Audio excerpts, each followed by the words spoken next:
At 1:47 hours, operators at a launch site in Ukraine prepared to strike the Kirishi Oil Refinery, located 1,000 kilometers away in Russia's Leningrad region. This single facility refined 6% of Russia's oil. In 3 hours, it would refine 0. At exactly 2 o'clock, the lead operator triggered the launch sequence from inside his moving vehicle. The first FP-1 drone accelerated down its rail, wings flexing under the load, lifting off at 80 kilometers per hour. Every 15 seconds, another followed, banking northeast toward Russia. The operators were already 2 kilometers away, racing through forest roads with headlights off, guided only by night vision. Behind them, the empty launch site waited for the inevitable Russian counterstrike. Across Ukraine, the same desperate race repeated at dozens of locations: farm fields in Sumy, where operators launched from hidden bunkers; highway rest stops near Chernihiv, where trucks revealed hidden rails; factory rooftops in Kharkiv, where maintenance crews were actually drone teams. In total, 361 drones launched in a precisely timed sequence. But here is what made this coordination remarkable: the Kirishi package was actually launching last, despite having the furthest to fly. They would burn more fuel flying faster at 200 kilometers per hour, while drones heading for closer targets cruised efficiently at 150 kilometers per hour. This backward planning meant all 361 drones would arrive within the same 20-minute window. Moscow, Bryansk, Smolensk, Rostov and Kirishi would all face attacks simultaneously. Russian air defense commanders would have to choose what to protect. What happened next would prove why Russia's entire defense doctrine had been designed to fail. Russian radars in temporarily occupied Donetsk detected the launches within seconds. These radars can track a baseball at 60 kilometers. 35 drones climbing might as well have been fireworks on their screens. The data flowed instantly into Russia's integrated air defense network. Computers in Moscow began calculating intercept solutions, and fighter pilots across western Russia ran to their aircraft. However, they were about to discover a fatal economic flaw in their doctrine. Russia built their air defense to stop American B-2 bombers worth $2 billion. Their S-400 missiles cost $5 million each. Their fighters burned $10,000 of fuel per hour. But these FP-1 drones cost only $50,000 to build. The economic math was breaking Russian doctrine. Fire a $5 million missile at a $50,000 drone, let it through, and risk a $1 billion refinery. Every option meant losing. Couple that with the fact that the FP-1 navigates using systems that cannot be easily fooled. The primary receiver tracks both GPS and GLONASS satellites simultaneously. If American satellites say you are here, but Russian satellites say you are there, the drone knows someone is lying. But the clever part is the backup terrain counter-matching, or TERCOM. The drone's radar altimeter constantly measures ground elevation, comparing it to stored topographic maps. Even with both satellite systems jammed, the drone reads the shape of the Earth itself to know exactly where it is. The engine powering this weapon is a Chinese two-stroke you can order online tonight for $500. It produces 6.5 horsepower burning regular gasoline, giving exactly 1,600 kilometers of range. Ukraine didn't develop exotic military technology. They took hobby shop parts and turned them into strategic weapons. The warhead, however, was military grade, 80 kilograms of tetryl explosive that detonates at 7,900 meters per second, surrounded by steel balls capable of punching through concrete at 200 meters. By 2:15, the strike packages had merged into one massive swarm heading east. Russian radar screens showed 361 contacts converging on dozens of targets. The question wasn't whether Russia would detect them, they already had. The question was whether they could stop them. At 2:45, the Kirishi package reached the Belarusian border. The main swarm of 326 drones continued eastward toward Moscow and other secondary targets. This was the critical moment. 35 drones peeled north, threading between Belarusian defenses and Russian interceptors.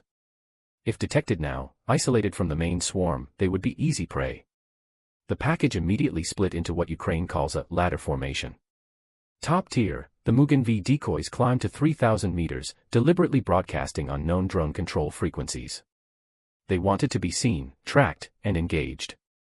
These modified commercial drones even carried radar reflectors, aluminum corner cubes that made them appear massive on radar screens.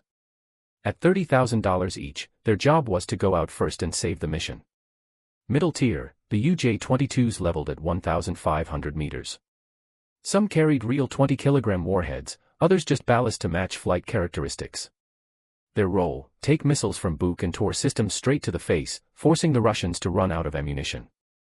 Low tier, the FP-1 strikers dove to 50 meters, disappearing into what radar operators call ground clutter. At this altitude, radar beams bounce off everything: trees, buildings, vehicles, creating electronic noise that hides small targets. Plus, the Earth's curvature helps. Radar travels in straight lines, but the planet curves away. At 50 meters altitude, a drone vanishes from ground radar beyond 30 kilometers. Physics itself was protecting them. This formation was genius because each altitude band defeated a different Russian defense layer. High-altitude Mugen versus would trigger the S-400s and S-300s, strategic systems designed for bombers. Middle-altitude UJ-22s would pull fire from tactical systems. The low FP-1s would slip through the gap between these layers. Furthermore, the vertical spacing meant no single missile could engage multiple drones. A missile climbing to 3,000 meters cannot simultaneously hit something at 50 meters. Belarusian MiG-31 interceptors scrambled from Baranovichi Air Base. Their Zaslin M radars are among the most powerful ever fitted to fighters, designed to track B-52 bombers at 300 kilometers. But that power became a weakness. The radar uses narrow pencil beams optimized for high-altitude searches.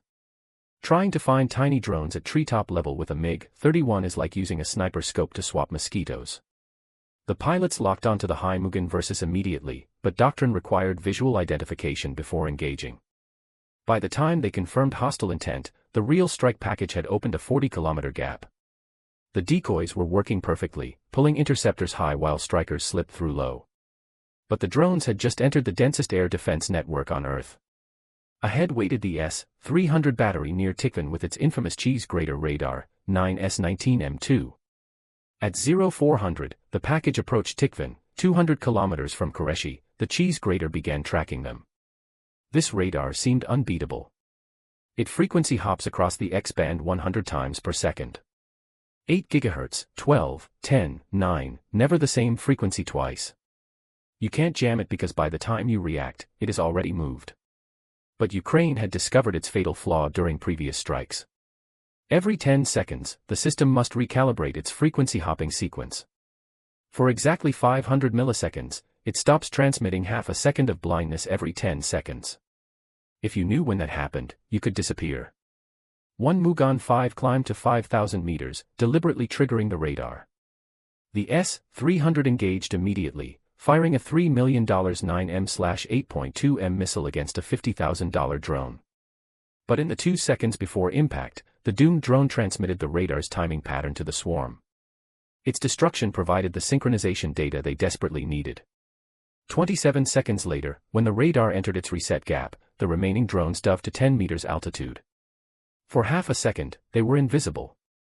When the radar resumed, they had vanished into ground clutter. The operators saw ghost returns, maybe birds, maybe atmospheric anomalies. Without solid tracks, they couldn't engage. The swarm had slipped through during the blindness window. They had now entered Russia's electronic warfare zone, where GPS itself would betray them. The Pol-21 system activated using a technique called Meaconing, recording real GPS signals and rebroadcasting them with delays. The drone's receivers showed them over empty fields when they were actually over cities. 5 minutes of position data. All lies. But, in the words of Monty Python, it was but a scratch. The FP-1 switched to backup navigation, magnetic heading combined with counting power line crossings. Each major transmission line between the border and Kirishi was a waypoint, 7 lines total, following the Moscow-St. Petersburg energy corridor. The drones were literally navigating by counting infrastructure that couldn't move or be spoofed. 2 drones flew over an iron ore deposit that pulled their compasses 30 degrees off course. 3 more followed the wrong power lines toward Finland, but the lead drone's power line count matched expectations. It was on course for Kirishi. The package, now down to 24 drones, pressed on through thickening morning fog toward the refinery's glow on the horizon. At 0600, Kirishi's lights became visible, a glowing industrial city that never slept. 4 Panzer batteries protected it, positioned for overlapping coverage. The 20 remaining UJ-22 split into 5 groups of 4, each group targeting a different panzer. The operators watching their radar screens faced an impossible choice. Their systems could track all 20 drones, but each battery could only engage 4 targets at a time. Those 4 missiles would need 15 seconds to reach their targets. During those 15 seconds, they couldn't engage anything else without abandoning missiles already in flight. Ukraine had turned the Pantsir's precision into its weakness. 16 missiles launched simultaneously, their rocket motors lighting up the pre-dawn sky like an artificial sunrise. The UJ-22s started evasive maneuvers, but against missiles pulling 30 G-turns, physics favored the interceptors. 12 UJ-22s went down in spectacular fireballs, their sacrifice buying precious seconds. While those missiles flew their 15-second journeys and the Pantsers were blind to new threats, the FP-1 Strykers sprinted through the gap. By the time the missiles impacted, the Strykers were inside minimum range. The Pantsers needed 45 seconds to reload. The FP-1s needed only 30 seconds to reach cannon range. The math favored the attackers. The Pantsers switched to their twin 30mm cannons, firing ahead ammunition, shells containing 360 tungsten subprojectiles. The fire control computer calculated where each drone would be when shells arrived, creating clouds along predicted flight paths. But Ukraine had programmed random altitude changes every 2 seconds, up 10 meters, down 5, up 3, down 8. No pattern for the computer to learn. The predictive targeting was firing at where drones should be, not where they were. 3 FP-1s flew into tungsten clouds and disintegrated. Another caught the edge, losing half its wing, but somehow kept flying, its gyroscope compensating frantically. 6 FP-1s cleared the cannon envelope at 500 meters from the refinery. The Pantsers couldn't depress their guns any lower without hitting their own positions. They had broken through the main defense. However, the Russians had brought a very new special toy to play with. 3 survivors crossed the refinery perimeter at 6:18, but they had just entered the Derivatsiya-PVO's engagement zone. This was Russia's newest close-in weapon system, sitting on a modified BMP-3 chassis near the main gate. Its 57mm autocannon was already tracking the incoming drones. This wasn't just another anti-aircraft gun. It was specifically designed to stop drone swarms. The PVO fires shells with programmable fuses. A laser rangefinder measures the exact distance to each target, then programs every shell as it leaves the barrel. The shell counts rotations in flight, detonating at precisely the calculated distance, not on impact, but in front of the target. Each explosion spreads 200 tungsten balls in a 10-meter sphere. The drone flies into a wall of metal it never saw coming. The system's computer was already calculating a firing solution called barrage mode. It would create overlapping spheres of tungsten at different distances, 300 meters, 250 meters, 200 meters, 150 meters, a three-dimensional grid that nothing could fly through. The gun barrel began to elevate, targeting the lead drone at 200 meters altitude. But the PVO's designers had built in a fatal safety protocol. Below 100 meters altitude, the tungsten spheres could hit the refinery. Storage tanks would rupture. Volatile chemicals would leak. The system trying to protect the facility could trigger the exact disaster it was meant to prevent. The safety lockout was hard-coded into the fire control computer. No manual override, even in combat. The PVO opened fire at 6:18. The first shell detonated 200 meters from the lead drone, too far to cause damage, but close enough to reveal the pattern. The second shell exploded at 180 meters. The computer was walking its fire closer. The third would be perfect. The lead FP-1 tried to dive, but its damage controls responded slowly. The third shell detonated 8 meters away. 200 tungsten balls expanded outward at 1,500 meters per second. The drone's plywood frame shredded instantly, the fuel tank punctured, and the engine was torn from its mounts. It cartwheeled through the air, spreading debris over the refinery. The second drone reached 120 meters altitude. The PVO's barrel tracked downward, following perfectly. At 110 meters, it was still firing. At 105 meters, one more shell left the barrel. At 100 meters exactly, the system stopped. The barrel froze in position. The final shell detonated harmlessly above the diving drone. The operator could see them clearly and track them perfectly, but the system wouldn't fire. He tried manual override. Denied. He tried switching to direct fire mode. Locked out. The computer had decided protecting the refinery from friendly fire outweighed stopping 2 drones. Big mistake. At 0619, the first FP-1 struck the CDU-100 junction, exactly where intelligence indicated. 25 kilograms of tetrol detonated at 7,900 meters per second, creating 100 psi overpressure. The corroded supports failed instantly. Crude oil at 380 degrees Celsius and 30 atmospheres of pressure erupted from ruptured lines. The superheated liquid hit the air and vaporized, a fuel-air explosion that propagated through the entire complex. 10 seconds later, the second drone hit Tank 47's degraded seal. The accumulated vapors ignited instantly. The floating roof became a 50-ton projectile, launched 200 meters by expanding gases before crushing the administration building.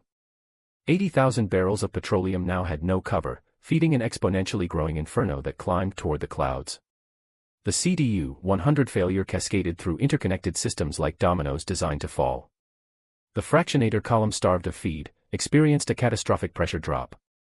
Liquid hydrocarbons at 380 degrees Celsius underwent instantaneous phase change, a BLEV, boiling liquid expanding vapor explosion.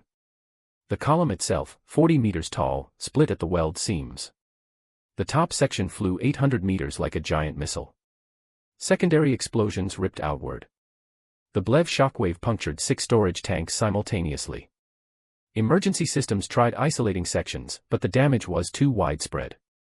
Pumps couldn't stop because downstream pressure was gone. Valves couldn't close against the backward flow. The sprinkler system had no pressure. The water mains had been severed by the first explosion. The Kirishi Refinery, 355,000 barrels per day, representing 6.4% of Russia's capacity, was destroying itself from within. Satellite imagery confirmed what Russia denied for days: CDU-100 destroyed. Catalytic cracker destroyed. 6 months minimum before partial operations could resume.